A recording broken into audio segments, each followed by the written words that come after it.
ಮತ್ತು ವಿದ್ಯಾವಂತರು ಸುಮಾರು 2 ಲಕ್ಷ ಜನ ಆದಿ ಕರ್ನಾಟಕ ಅಂತ ಮುಖ್ಯ ಜಾತಿಯನ್ನು ಭರಿಸಿ ಉಪಜಾತಿಯನ್ನ ಭರಿಸಿದ್ದ.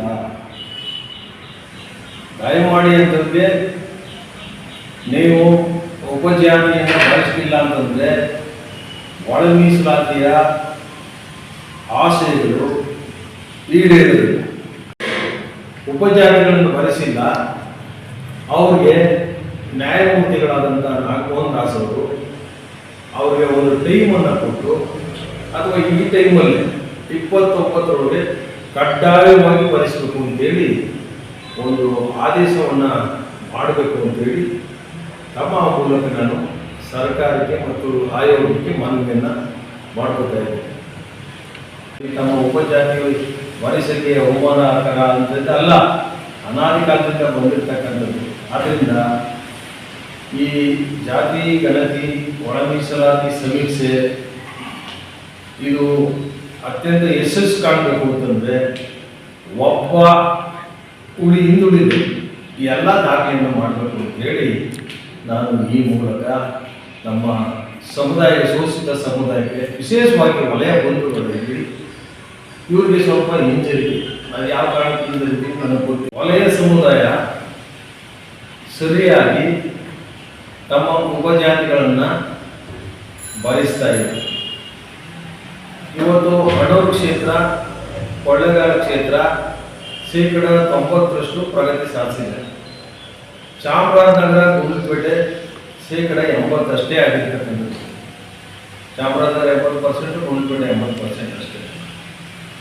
ಇನ್ನು 20% 100% ಪ್ರಗತಿಯನ್ನು ಸಾಧಿಸಬೇಕು ಅಂತೇಳಿ ಅದು 101 ಜಾತಿಗೆ ಬರ್ತಕ್ಕಂಥ ಒಳ ಮೀಸಲಾತಿ ಎಲ್ಲ ಈ ಒಳ ಮೀಸಲಾತಿ ಜಾತಿ ಸಮೀಕ್ಷೆಯಲ್ಲಿ 29ರವರೆಗೆ ವಿಸ್ತರಿಸಿರುವ ನ್ಯಾಯಮೂರ್ತಿ ನಾಗಮೋಹನ್ ದಾಸ್ ಅವರಿಗೆ ಕೃತಜ್ಞತೆಯನ್ನು ಸಲ್ಲಿಸಕ್ಕೆ ಇಷ್ಟಪಡ್ತೀನಿ.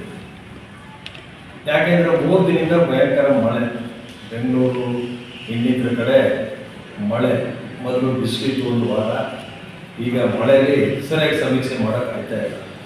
ಆ ಕಾರಣಕ್ಕೆ ಇದನ್ನು 29 ಇದು 2025ರವರೆಗೆ ವಿಸ್ತರಣೆ ಮಾಡಿದ್ದಾರೆ.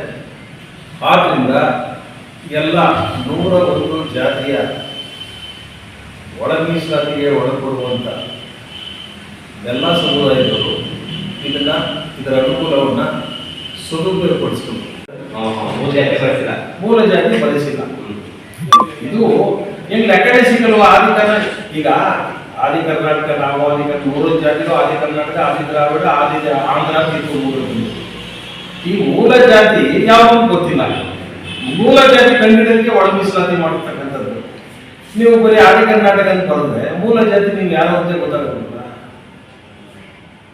ಆದ್ರಿಂದ ತಾವು ಅದನ್ನು ಬಹಿರಂಗಪಡಿಸ್ಬೇಕು. ನಾವು ಯಾರಂತ ಅವ್ರನ್ನ ನೋಡ್ಬೇಕು. ನಾವು ಮೀಸಲಾತಿನ ತಗೊಂಡು ಸರ್ಕಾರಿ ನೌಕರರು, ವಿದ್ಯಾವಂತರು ನೀವು ಯಾಕೆ ಮೂಲ ಜಾತಿನ ಭರಿಸಿಲ್ಲ ಅಂತಕ್ಕಂಥದ್ದನ್ನ ನ್ಯಾಯಮೂರ್ತಿಗಳು ಇಂತಿದ್ರು ಮಾಡಿಲ್ಲ ಅಂತ ಅನೌನ್ಸ್ ಮಾಡ್ಬಿಟ್ರೆ ಅಂತ ಹೋಗಿರ್ತೀವಿ. ಯಾಕೆ ಮಾಡಿಲ್ಲ, ನೀವು ಸುಳ್ಳು ದಾಖಲೆ ಕೊಟ್ಟು ಸೇರ್ಕೊಂಡಿದ್ದಾರೆ ಅಂತ ಬಹುಶಃ ಸುಳ್ಳು ದಾಖಲೆ ಜಾತಿ ಸರ್ಟಿಫಿಕೇಟ್ ಸೇರ್ಕೊಂಡ್ರು ಈ ಥರ ಮಾಡ್ಬೋದು ಅಂತ ನನಗನ್ಸುತ್ತೆ, ಅನುಮಾನ ಇದೆ ನನಗೆ. ಇದನ್ನ ಕೂಲಂಕುಷವಾಗಿ ನ್ಯಾಯಮೂರ್ತಿಗಳಾದ ನಾಗಮೋಹನ್ ದಾಸ್ ಅವರು ಇದನ್ನ ಪತ್ತೆ ಮಾಡಬೇಕು, ಮತ್ತೆ ಅವ್ರಿಗೆ ಕಾಲಾವಕಾಶ ಕೊಟ್ಟು, ಕಾಲಾವಕಾಶ ಅಲ್ಲ 29ರೊಳಗಡೆ ಇವತ್ತೇ ಆದೇಶ ಮಾಡಬೇಕು. ನೀವು ಮೂಲ ದಾಖಲಾತಿಗಳನ್ನ ಮಾಡಲೇಬೇಕು. ಮಾಡಲಿಲ್ಲ ಅಂತಂದ್ರೆ ನಿಮ್ಮ ಜನಾಂಗ, ನಿಮ್ಮ ಮುಂದಿನ ಪೀಳಿಗೆಗೆ, ನಿಮ್ಮ ಮಕ್ಕಳು ಮೊಮ್ಮಕ್ಕಳಿಗೆ ನೀವೇ ಅನ್ಯಾಯ ಮಾಡಿದಂಗಾಗುತ್ತೆ. ಆದುದರಿಂದ 2 ಲಕ್ಷ ಜನ ತಮ್ಮ ಮೂಲ ಜಾತಿಯನ್ನು ಭರಿಸಬೇಕಾಗಿದೆ.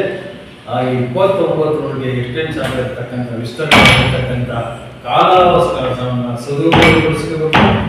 ಮತ್ತೆ ಜಾತಿಗೆ ಗಣತಿದ್ದಾದ ಸಮೀಕ್ಷೆ ಬಂದಂಥ ಇದನ್ನ ಇನ್ನು 3 ದಿನ ರಜೆಯಿಂದಲೂ ಮಾಡಬೇಕು ಅಂತೇಳಿ ಆಯೋಗ ಹೇಳಿದೆ. ಆದ್ದರಿಂದ ತಾವು ಸಮೀಕ್ಷೆಯಲ್ಲಿ ಯಶಸ್ವಿಯಾಗಿ ಮಾಡಬೇಕು ಅಂತ ಜಾತಿ ಗಣತಿದಾರರ ಸಹಾಯ ಮೂಲಕ ಮನವಿಯನ್ನು ಮಾಡಿಕೊಂಡು ಇದರ ಉಸ್ತುವಾರಿಯನ್ನ ವಹಿಸಿರ್ತಕ್ಕಂಥ ಅಧಿಕಾರಿಗಳು ಅವರು ಸಹ ಇದರಲ್ಲಿ ಇನ್ನೊಂದು 4 ದಿನ ಉತ್ಸಾಹದಿಂದ ಭಾಗವಹಿಸಬೇಕು. ಇದನ್ನು ಜಿಲ್ಲಾಧಿಕಾರಿಗಳು ಮಾನಿಟರ್ ಮಾಡಬೇಕು ಅಂತೇಳಿ ತಮ್ಮ ಮೂಲಕ ನಾನು ಮನವಿಯನ್ನು ಮಾಡುತ್ತೇನೆ.